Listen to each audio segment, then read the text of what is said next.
चलिए, एक बहुत ही मुश्किल सिचुएशन के बारे में सोचते हैं। मान लीजिए दुनिया का सबसे बुरा सपना सच हो जाता है। ये सिर्फ कोई कहानी नहीं है, ये इस सोर्स मटेरियल के हिसाब से सर्वाइवल का एक पूरा ब्लूप्रिंट है। बस ऐसे ही अचानक, कोई वार्निंग नहीं, तैयारी का कोई मौका नहीं, एक झटके में पूरी दुनिया बदल जाती है और यहीं से सब कुछ शुरू होता है। और हाँ, एक बात याद रखने वाली है, इस जंग में सबसे पहले सैनिक नहीं मरेंगे, निशाना बनेंगे आम लोग। जंग का मैदान कोई सरहद नहीं, बल्कि हमारे शहर और हमारे घर होंगे। अच्छा, फिल्मों ने हमें जंग के बारे में क्या सिखाया है? हमेशा यही देखा है ना कि कोई हीरो होता है, एक्शन होता है और लोग सुरक्षित बंकरों में छिपे होते हैं। लेकिन असलियत इससे बहुत बहुत अलग है। देखिए, जहां हॉलीवुड हमें एक हीरो की कहानी दिखाता है, असल जंग में सिर्फ पैनिक और अफरा तफरी होती है। सुरक्षित बंकर की जगह भूखमरी होती है और जबरदस्त एक्शन की जगह समाज का पूरा सिस्टम ही बैठ जाता है। और ये आंकड़ा देखिए, ये सच में चौंकाने वाला है। इस सिनारियो में 90% मौतें बम या गोलियों से नहीं होंगी। तो फिर असली कातिल कौन है? वो बहुत ही मामूली और कहीं ज्यादा खतरनाक हैं। पैनिक, भूखमरी, सिस्टम का ठप हो जाना, बीमारियां और हाँ, हमारे अपने गलत फैसले। तो ये सब होगा कैसे? ये सोर्स मटेरियल पहले 72 घंटों की एक बहुत ही डरावनी तस्वीर दिखाता है कि कैसे हमारा मॉडर्न समाज ताश के पत्तों की तरह ढह सकता है। ये एक डोमिनो इफेक्ट की तरह शुरू होता है।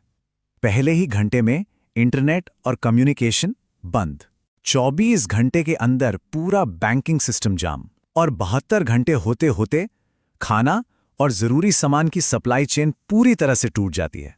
याद रखिए, जब इंफॉर्मेशन मिलनी बंद हो जाती है तो अफरा तफरी की पहली चिंगारी लगती है। जब किसी को पता नहीं होता कि क्या हो रहा है तो डर सब पर हावी हो जाता है। तो सवाल ये है कि इस तबाही के बीच कोई बचेगा कैसे? ये सोर्स मटेरियल इससे बचने के लिए एक बहुत ही साफ फ्रेमवर्क देता है।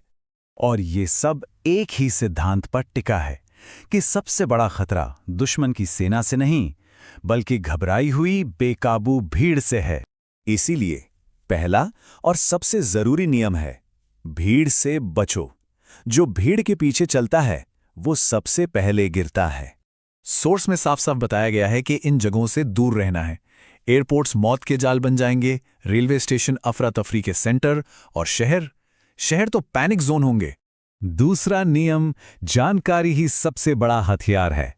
हाथ में बंदूक होने से ज्यादा जरूरी ये जानना है कि जाना कहां है और करना क्या है। बस एक गलत फैसला और खेल खत्म। और इसी से हम तीसरे नियम पर आते हैं, जो है सही जगह का चुनाव। आप कहां हैं यही तय करेगा कि आप बचेंगे या नहीं। तो एक सेफ जोन कैसा दिखता है? वहां आबादी कम होती है, पानी और सिर छिपाने जैसी बेसिक चीजें मौजूद होती हैं। और सबसे जरूरी बात, वो जगह किसी का ध्यान अपनी ओर नहीं खींचती। पैनिक जोन से बिल्कुल उल्टा।